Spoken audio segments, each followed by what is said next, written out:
El día de hoy estaremos aprendiendo acerca de los 4 enemigos más comunes de nuestro corazón. Esos enemigos que nos roban nuestra felicidad, nuestra paz, la salud, las oportunidades y las relaciones exitosas. También estaremos aprendiendo 4 hábitos para poder combatirlos y eliminarlos por completo.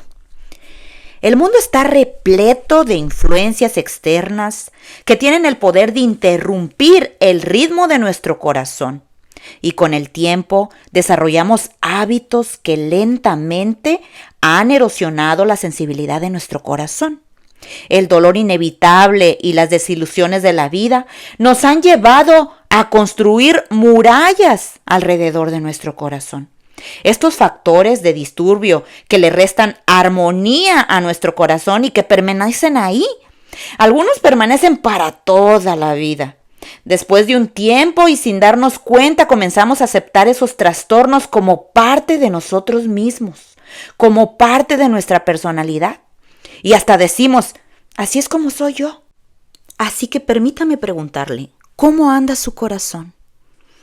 Tal vez la razón principal por la que dejamos de cuidar nuestro corazón es que nunca nos alentaron a hacerlo. Como niños nos enseñaron en cambio a controlar nuestra conducta. El dolor, la vergüenza, los regaños, los castigos, las consecuencias son considerados generalmente como maneras eficaces de concentrar la atención del individuo en su conducta. Por consiguiente, usted y yo hemos sido condicionados a controlar mucho mejor nuestra conducta que nuestro corazón. Pero todo este fingir puede ser problemático, porque el fingir nos permite ignorar el verdadero estado de nuestro corazón. Y a la larga nuestro corazón, nuestro yo verdadero, va a aventajar nuestros intentos de modificar y controlar todo lo que decimos y hacemos.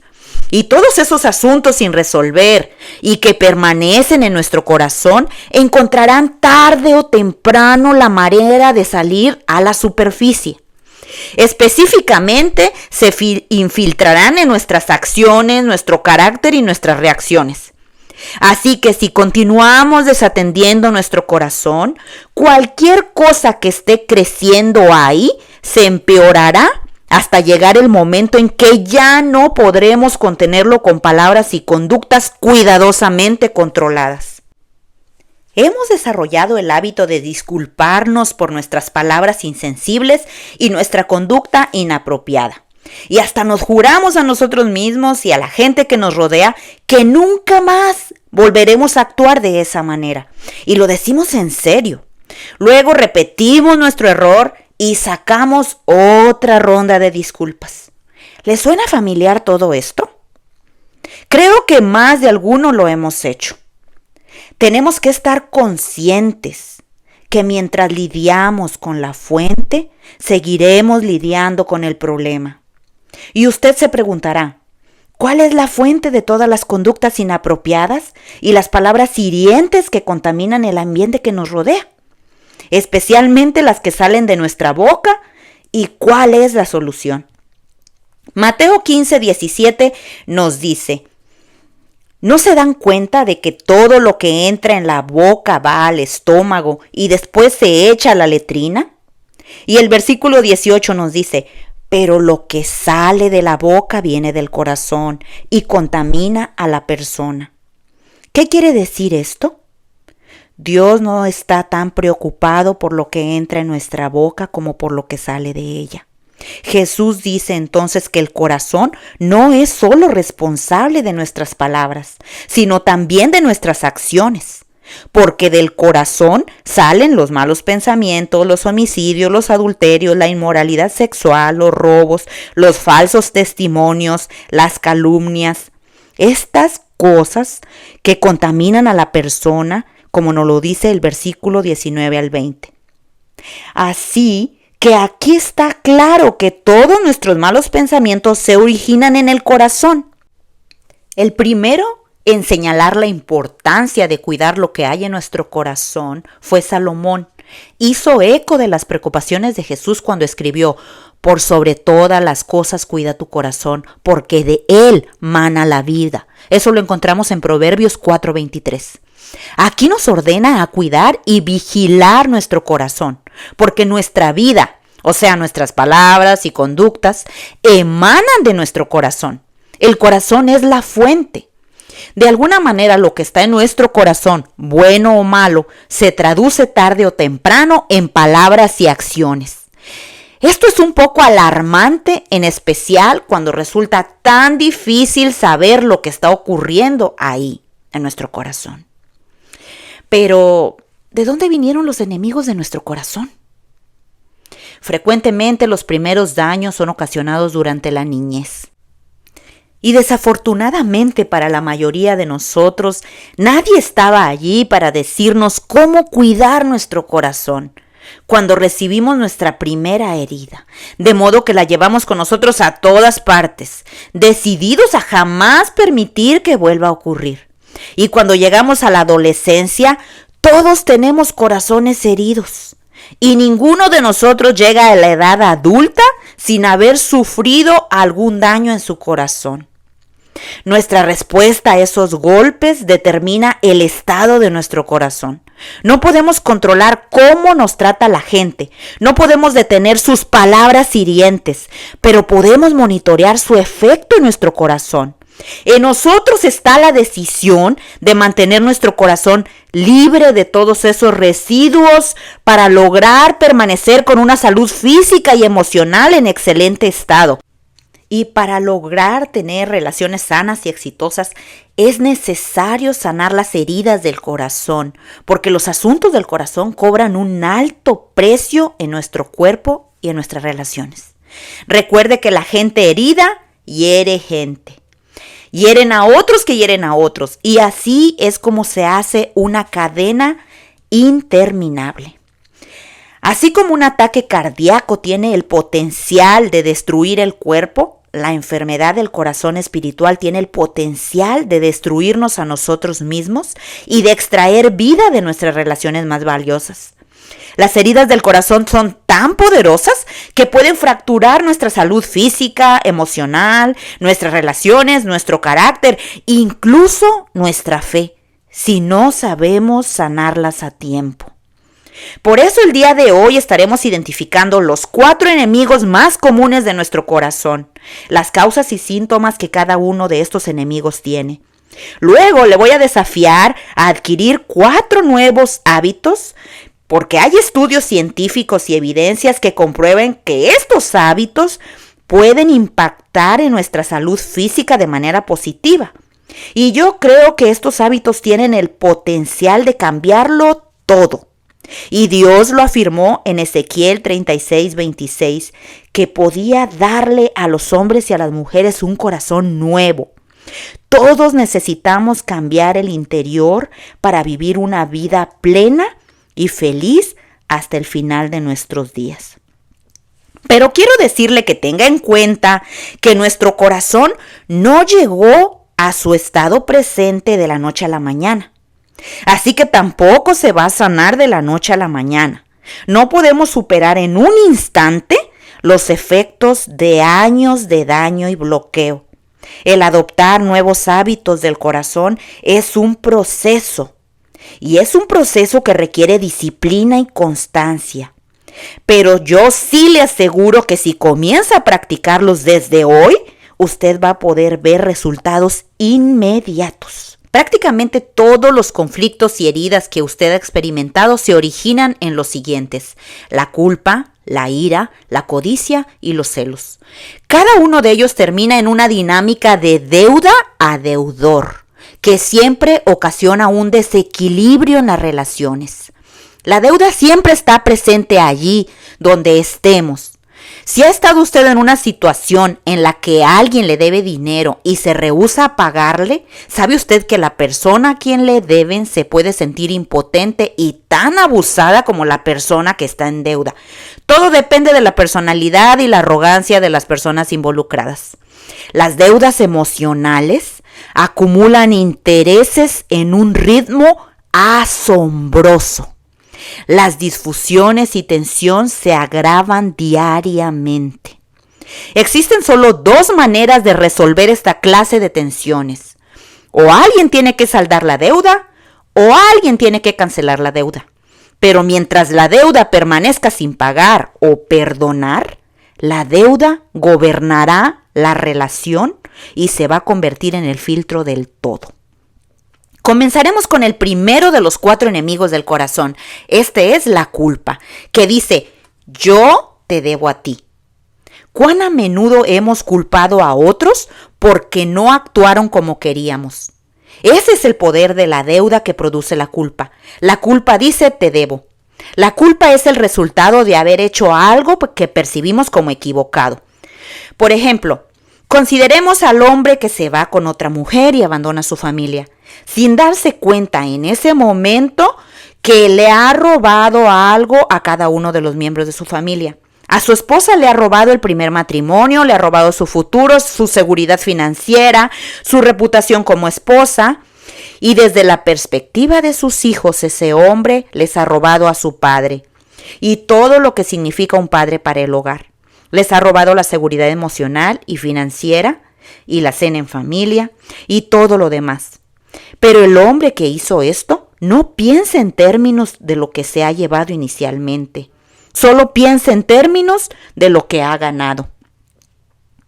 Otro ejemplo es las parejas que persiguen sus carreras para obtener recompensas financieras y crean una situación de deuda en el hogar. Y la permisividad y el materialismo se convierten en la moneda para el pago de esa deuda. Y son los niños los que terminan perdiendo. Pero los niños que se crían en esa clase de situaciones saben muy bien que no hay manera de compensar lo que se les ha quitado tratando de reemplazarlo con cosas materiales o alguna otra cosa.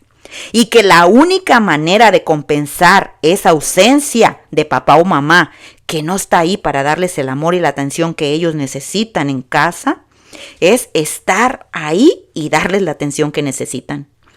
Proverbios 22:7 dice que los deudores son esclavos de sus acreedores.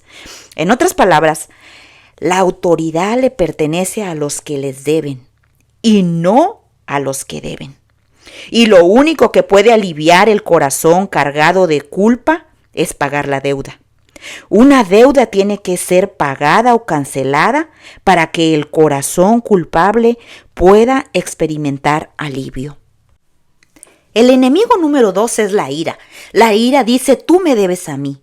La ira es el resultado de no conseguir lo que queremos. Sino ahora piense usted en esas veces en las que ha estado realmente enojado. ¿No es verdad que es porque usted quería algo y no lo obtuvo? En otras palabras, no tuvo lo que estaba convencido que usted merecía. La interpretación es que alguien le debe algo. Cada persona enojada es una persona herida, y es una persona herida porque siente que le han quitado algo, que alguien le debe algo, como mínimo una disculpa. Todos conocemos a gente cuya ira o enojo podría ser verbalizado en alguna de estas siguientes maneras. Tú me robaste mi reputación. Tú me robaste mi familia. Tú te llevaste los mejores años de mi vida. Tú me robaste mi primer matrimonio. Tú me debes aumento. Tú me debes cuidado y afecto. Tú me debes respeto. Tú me debes una disculpa. Así que la raíz del enojo es la percepción de que nos han quitado algo o de que nos deben algo. Y se establece una relación de deuda a deudor. Esto es trágico, porque la gente se pasa gran parte de su vida esperando que les paguen las deudas que son imposibles de pagar. La oportunidad de enderezar las cosas ya ha pasado hace mucho tiempo, pero la ira permanece y en muchos casos se intensifica y hasta se desparrama. Y esta es una pregunta que todos los hombres y mujeres enojados tenemos que hacernos a sí mismos. ¿Cuánto tiempo voy a permitir que esa gente que ya no forma parte de mi vida, tal vez hasta personas que ya fallecieron, sigan controlando mi vida? ¿Cuánto tiempo más voy a permitir que las personas que más me lastimaron sigan influyendo en mi presente y en mi futuro? ¿Cuánto tiempo más? ¿Un capítulo más de mi vida? ¿Unos años más de mi vida o el resto de mi vida? Recuerde que nuestra historia nos sirve para explicar nuestra conducta, pero no la justifica. Y está en cada uno de nosotros tomar la decisión de hasta dónde nos puede afectar lo que los demás han hecho o dicho. El enemigo número 3 es la avaricia. La culpa dice te debo. La ira dice tú me debes. Y la avaricia dice yo me debo. Crearse en un hogar donde hay poca seguridad financiera o ninguna podría explicar por qué una persona tiende a aferrarse a cualquier suma de dinero que se le aparezca en el camino.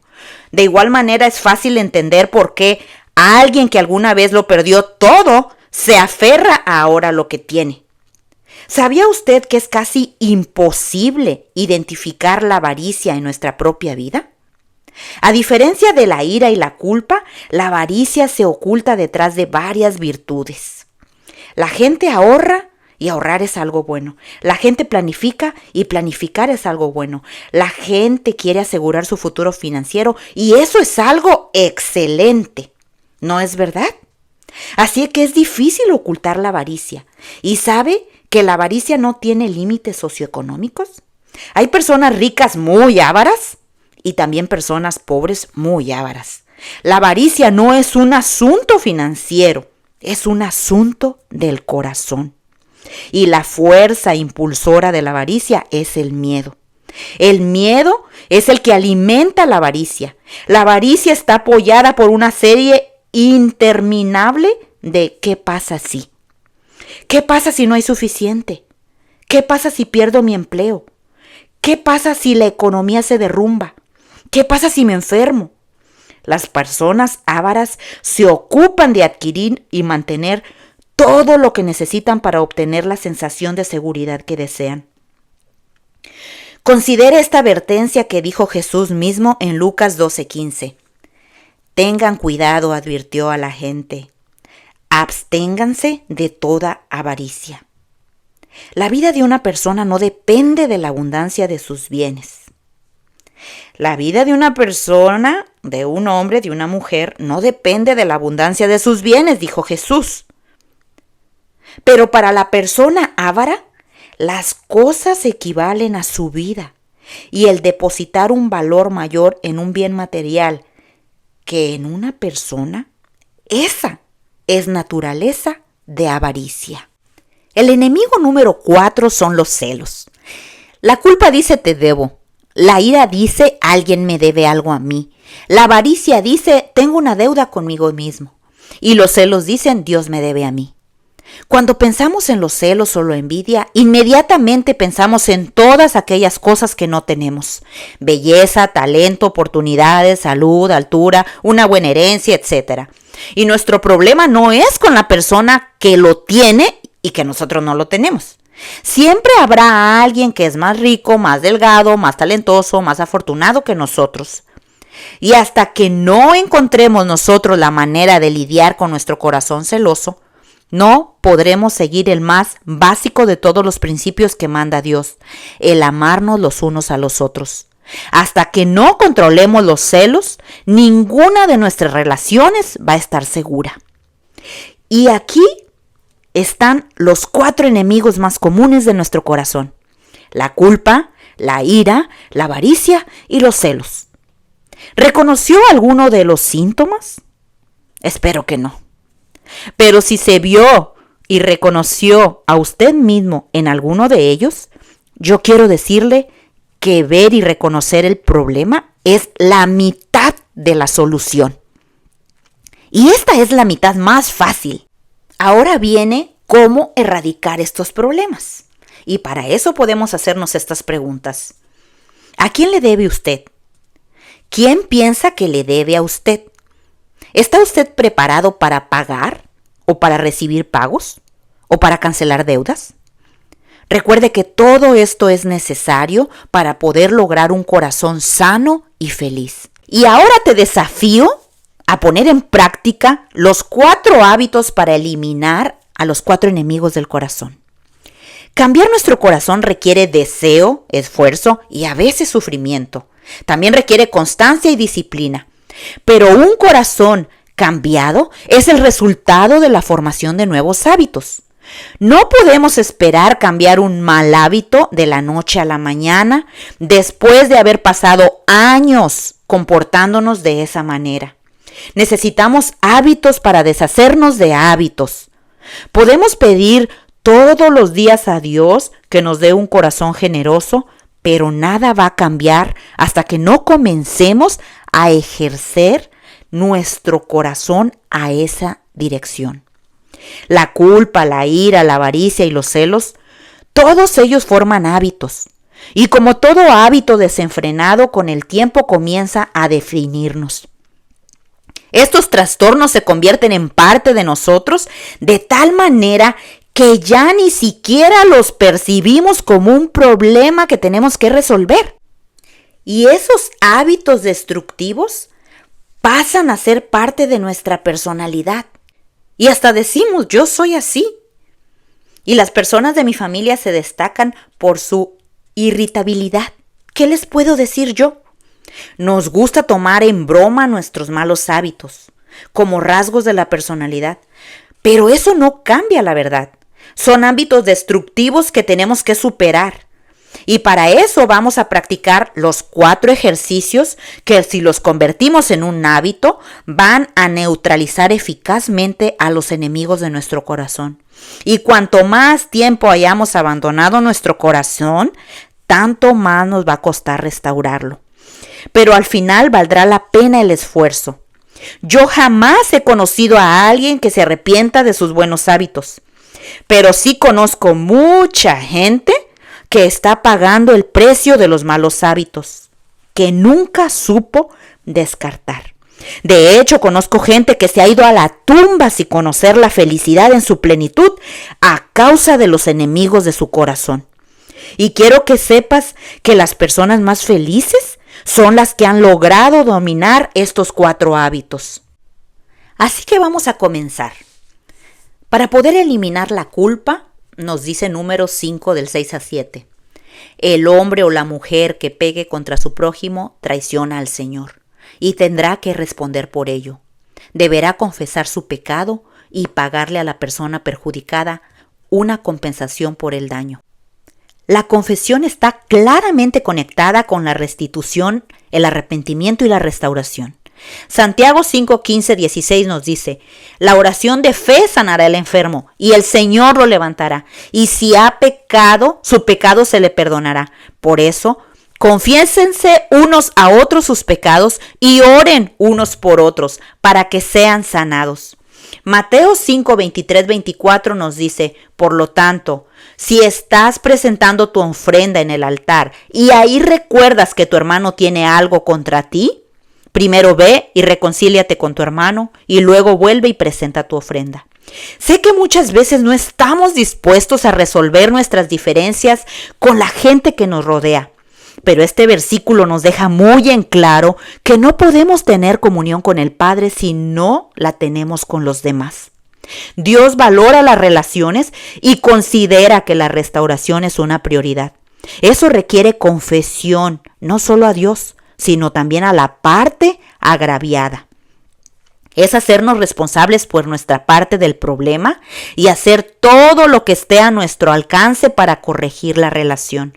Tenemos que tragarnos el orgullo y dar ese paso adicional a pedir disculpas y corregir la ofensa. De esta manera, la culpa perderá su asidero en nuestro corazón. Ahora vamos con la ira. El remedio para la ira es el perdón. La gente tiene que desarrollar el hábito de perdonar, pero eso no es tan fácil como suena, ¿verdad? En Efesios 4:31, Pablo enumera todos los males que recuerda: amargura, enojo, gritería, calumnias, y en caso de habérsele olvidado alguno, agrega: y todo tipo de maldad. Nos dice que cualquier emoción negativa que alberguemos en nuestro corazón, sin importar contra quién, debemos desecharla.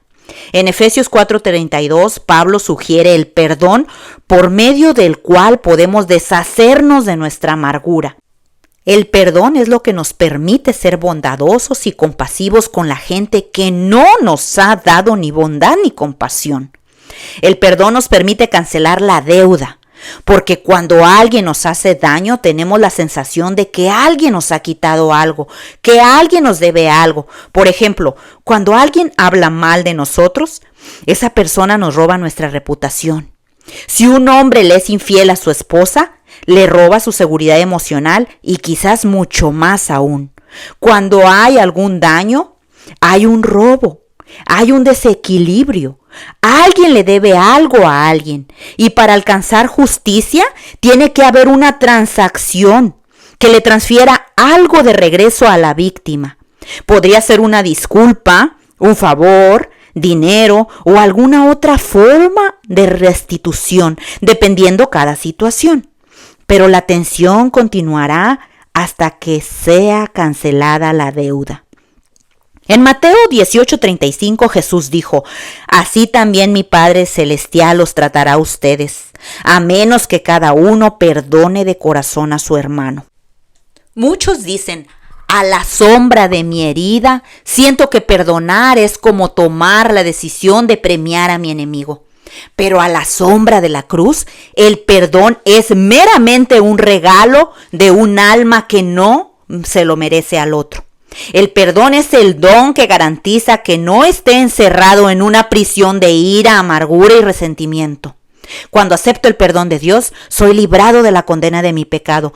Cuando le extiendo el perdón a mi adversario, tengo la sensación de que fui liberado de su pecado también. Efesios 4:32 nos dice: sean bondadosos y compasivos unos con otros y perdónense mutuamente, así como Dios los perdona a ustedes en Cristo. Perdonar es el estilo de vida de los hombres y mujeres que están comprometidos a mantener su corazón libre de toda ira, amargura y resentimiento. Y esa es la primer línea de defensa frente al dolor y el desengaño. El perdón es un regalo que estamos dando constantemente, primero a nosotros mismos y en segundo a nuestros ofensores. Y específicamente se nos llama a cancelar las deudas tan pronto como son contraídas. Eso significa que perdonar debe ser algo inmediato, se tenga el deseo o no de hacerlo, y es por el bien y la salud de nuestro propio corazón. Si esperamos que nos paguen por los daños que nos han ocasionado, nosotros somos los que pagaremos. Si por otra parte cancelamos las deudas que nos deben, seremos puestos en libertad. Desde nuestra perspectiva, tenemos todo el derecho de aguantar hasta que nos paguen lo que nos deben. Pero desde la perspectiva de Dios, es posiblemente la cosa más destructiva que podemos hacer. Si nosotros exigimos que nos paguen, nosotros somos los que pagaremos. La ira no resuelta tiene consecuencias, y no solamente nosotros, sino por muchas generaciones. Tengamos siempre en mente que nuestro dolor no es un trofeo del que debemos jactarnos. No es una historia para relatar. Es potencialmente un veneno para el alma. Y el negarnos a perdonar es escoger autodestruirnos. El número 3 es la avaricia. La culpa nos dice te debo. La ira dice tú me debes a mí. Y la avaricia nos dice yo me debo a mí mismo.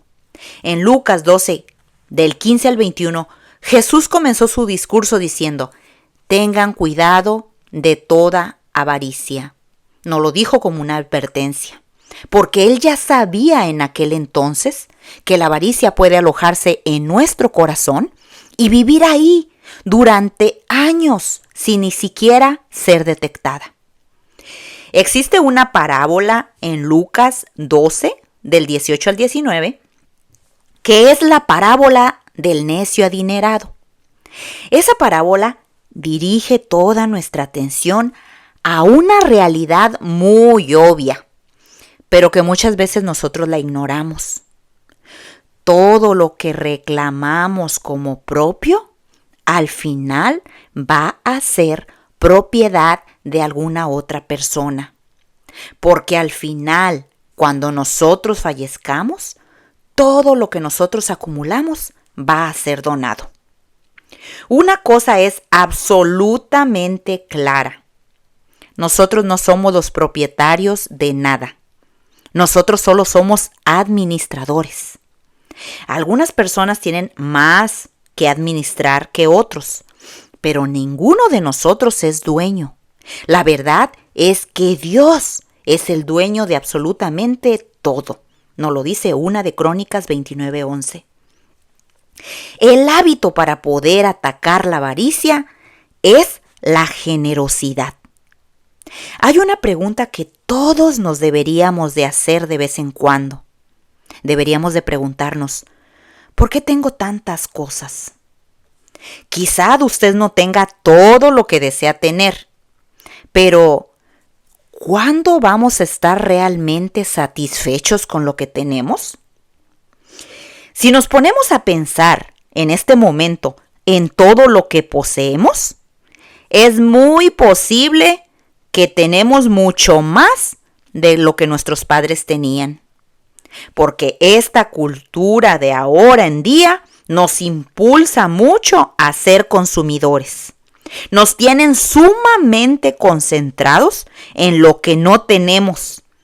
Y cuando nosotros estamos muy concentrados en lo que no tenemos, nuestro corazón es vulnerable a la avaricia. Y con un corazón anticipado al consumo futuro, esa clase de actitud nos deja muy poco margen para que seamos generosos. Cuando llegamos a la vida adulta, suponemos que nuestro estilo de vida tiene que estar a la par de nuestros ingresos. De hecho, gracias a la industria de las tarjetas de crédito y los créditos en el mercado, el estilo de muchos está por encima de sus ingresos. Nos hemos puesto a analizar realmente si tenemos que pagar una cuenta de cable, una cuenta de internet, la cuenta del teléfono, una cuenta de tarjetas de crédito, de créditos en las tiendas. Esas cuentas existen porque nosotros hemos elegido ese estilo de vida. Y nosotros creemos que ese estilo de vida debe ir a la par o debe ir superior a la de nuestros ingresos. Nos hemos convencido a nosotros mismos que todos estos lujos son necesidades y cosas sin las cuales podemos vivir. ¿Y es todo esto verdad?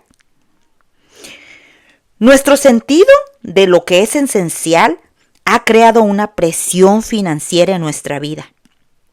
Y lo único que tenemos que hacer es desacelerar nuestro estilo de vida para vivir sin presión.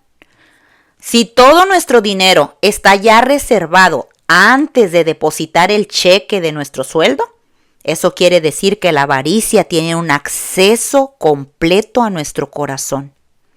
Donde no hay un margen financiero, no hay manera de evitar la avaricia. Si nosotros permitimos que nuestro estilo de vida se mantenga a la par o que supere nuestros ingresos, entonces nos vamos a dar cuenta de que es imposible impedir que la avaricia tenga raíces en nuestro corazón. Así que en resumen, la culpa es conquistada con la confesión. La ira es conquistada con el perdón. Y la avaricia es conquistada con la generosidad. El dar generosamente quiebra el poder de la avaricia en nuestra vida. No espere usted hasta que Dios cambie su corazón para comenzar a dar. Dar, esa es la manera que escoge Dios para poder cambiar nuestro corazón. De la manera en que nosotros cambiemos nuestro corazón, así cambian nuestras actitudes y también nuestros sentimientos. Dios ama al dador alegre. Y usted sabrá que mediante el hábito de la generosidad, usted quebrantará el poder de la avaricia en su vida. Y va a comenzar usted a ver cómo las bendiciones comenzarán a llegar a su vida. Porque esta es la clave de la prosperidad. Ahora vamos a ir a ver los celos. Santiago 4, 2 al 3 nos dice: desean lo que no tienen, entonces traman y hasta matan para conseguirlo. Envidian lo que otros tienen, pero no pueden obtenerlo. Por eso luchan y les hacen la guerra para quitárselo. Sin embargo, no tienen lo que desean porque no se lo piden a Dios. Aun cuando se lo piden, tampoco lo reciben porque lo piden con malas intenciones. Desean solamente lo que es darse placer a sí mismos. Reconozcamos que la mayoría de los homicidios que aparecen en los diarios han sido cometidos por alguien que deseaba algo. Los deseos a los que se refiere Santiago en este pasaje representan una sed inagotable. Sed por cosas, por dinero, por reconocimientos, por éxito, por progreso, por intimidad, por diversión, por relaciones, por compañía. Nunca tenemos lo suficiente de todas estas cosas como para sentir nuestros deseos completamente satisfechos.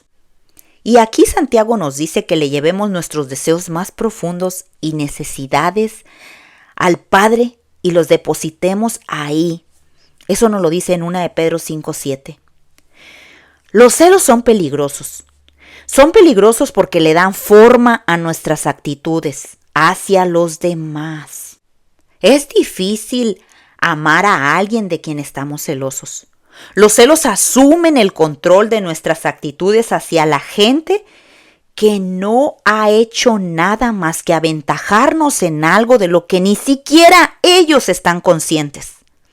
Han sobresalido en algo que consideramos importante y queríamos para nosotros. Y solo por eso no disfrutamos de su compañía para nada. Y los celos se convierten en resentimiento.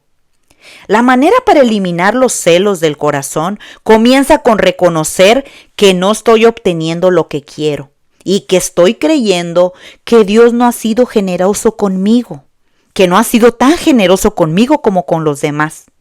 El hábito para poder combatir los celos es la celebración. Para resguardar el corazón de los celos, nosotros tenemos que celebrar el éxito y cosas de las que tenemos nosotros envidia. Tenemos que hacer un esfuerzo por expresar verbalmente nuestras felicitaciones por los logros a los demás. Tiene que eso convertirse en un hábito en nuestra vida. ¿No le parece a usted que es hora de desarrollar un hábito, que es hora de negarnos a hacer frente a todas esas emociones negativas que afloran en nosotros?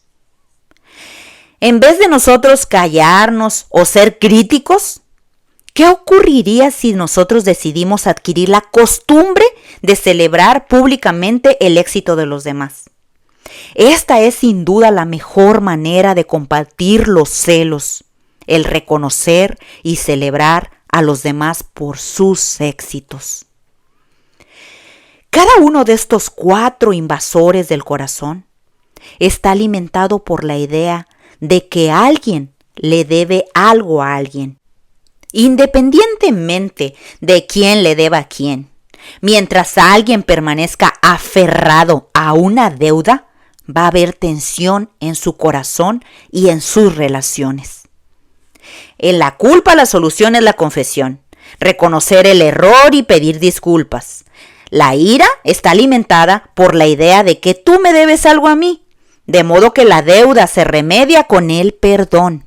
La avaricia se mantiene viva gracias a la suposición de que yo me debo algo a mí mismo, y se remedia cuando comenzamos a ser generosos con los demás. Los celos es sentir que Dios me debe algo a mí, y se remedia con el reconocimiento y la celebración al éxito de los demás. 1 de Corintios 13, de 4-7 nos dice que el amor es paciente, es bondadoso, que el amor no es envidioso, ni jactancioso, ni orgulloso, que no es egoísta, que no se enoja fácilmente, no guarda rencor.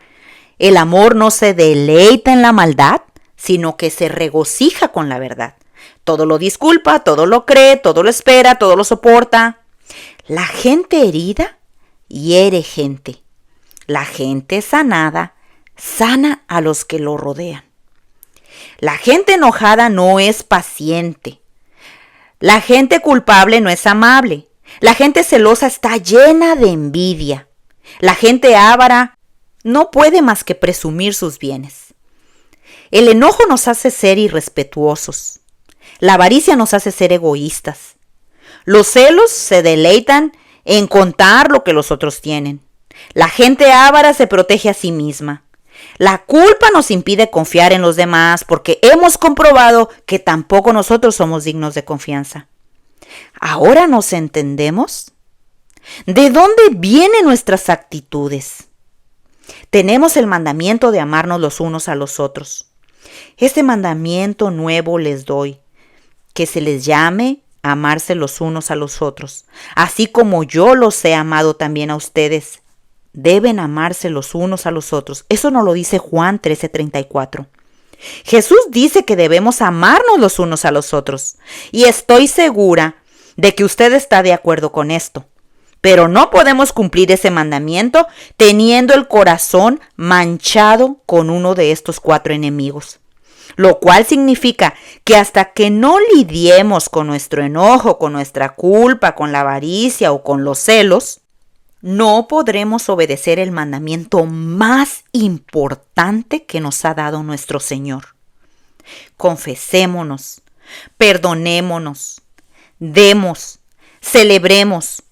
Estos 4 hábitos lo cambiarían todo, porque nos van a dar la libertad de expresar y experimentar la fuerza más poderosa que el alma humana ha encontrado jamás, que es el amor incondicional.